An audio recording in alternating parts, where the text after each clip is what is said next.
Hey YouTube, I have a very important question for you.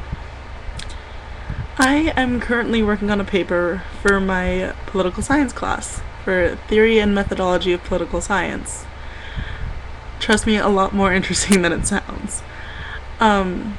My topic of choice is whether or not voting is a dying tradition. I personally think it is.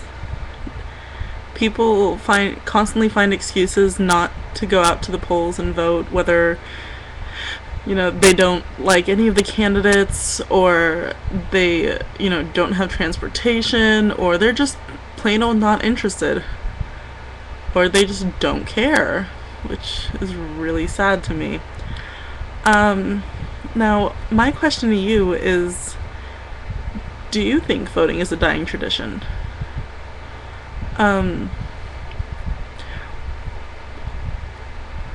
Are you registered to vote? And if you are registered to vote, points for you. Do you actually go out and exercise that right to vote? And if you are registered to vote but you don't vote, why? Why don't you go out and have your voice heard and have your opinions affect society and create change? And if you're not registered to vote at all, why? People sit and complain, but they never do anything to create change, and it's really sad. Because there are great people out there with fantastic ideas, but they don't put the effort in. And with voting, all you have to do is go in there and mark a few choices, make a decision, and let our electoral process have fun with it.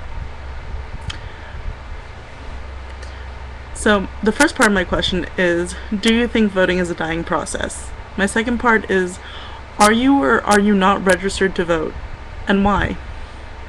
And the third part of my question is, if you are registered to vote, do you actually go out and vote? If you do, again, awesome, love it. Why do you feel it's important to go out and vote? And if you are registered to vote but don't vote, why don't you vote? So those are my questions. I can't wait to hear some of your responses.